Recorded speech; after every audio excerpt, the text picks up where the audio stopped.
Good morning বন্ধুরা, কেমন আছো সবাই? চলে এসছি আবার একটা নতুন ভিডিও নিয়ে। আজকে আমাদের বাড়িতে শীতলে মায়ের পুজো প্রতি বছরই হয়ে থাকে, তাই ভাবলাম কি কি করলাম সমস্ত কিছু তোমাদের সাথে একটু শেয়ার করে দিই। তো প্রথমেই চলো স্নান করে রেডি হয়ে নিই।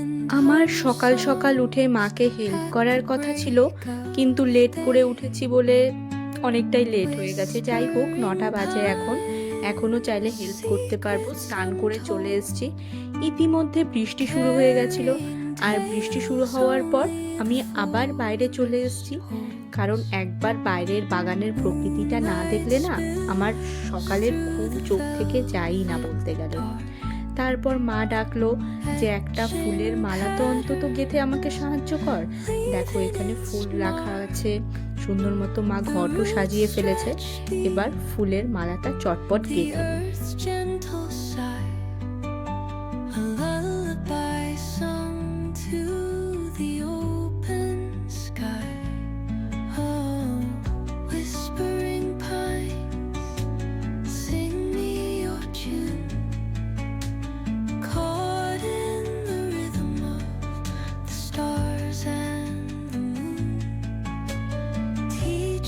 ফুলের মালা আমার গাঁথা হয়ে গেছে, আর আরেকটা রুমে নিয়ে যাই। এই দেখো আরেকটা রুমে আমার মা ফল কেটে সুন্দর করে সাজাচ্ছে। আমার এটাতেও মাকে হেল্প করার কথা ছিল সকালবেলা উঠে, কিন্তু আমার মাও জানে আমার দ্বারা হবে না, তাই মা আগে থেকেই শুরু করে দিয়েছিল। আমার আশা থাকলে তো ব্যাস হয়ে যেত পুজো। তারপর ঠাকুর নিয়ে আসা হলো। আগের বার যেই ঠাকুরের মূর্তিটা আনা হয়েছিল সেটা গতকালই আমাদের পুকুরে বিসর্জন দিয়ে দেওয়া হয়েছে। তারপর আজকে নতুন মূর্তিকে স্থাপন করা হলো।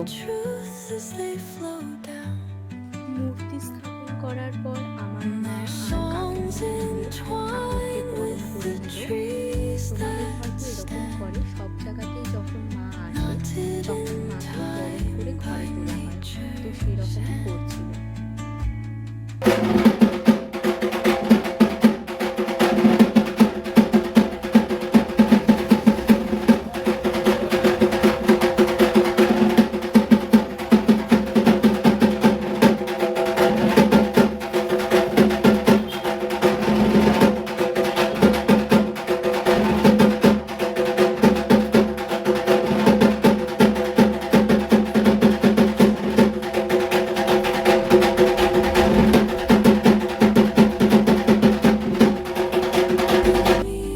মূর্তি স্থাপনের পর ঠাকুর ঘরে আস্তে আস্তে সমস্ত কিছু রেডি করে দেওয়া হলো, মানে যত ফল আছে, তারপর পাড়ার সবাই যে ভোগ চড়ানোর জন্য মিষ্টিগুলো এনেছিল, ধূপদানি, ফুল, সমস্ত কিছু আস্তে আস্তে মা, কাকি, দিদি সবাই মিলে অ্যারেঞ্জ করে নিল। সব কিছু অ্যারেঞ্জ হয়ে যাওয়ার পর ঠাকুর মশাই পুজো দেওয়া শুরু করলো। বাকিটা তোমরা আস্তে আস্তে ভিডিওতে দেখতেই থাকবে।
যজ্ঞ হওয়ার পর মায়ের আরতি হলো।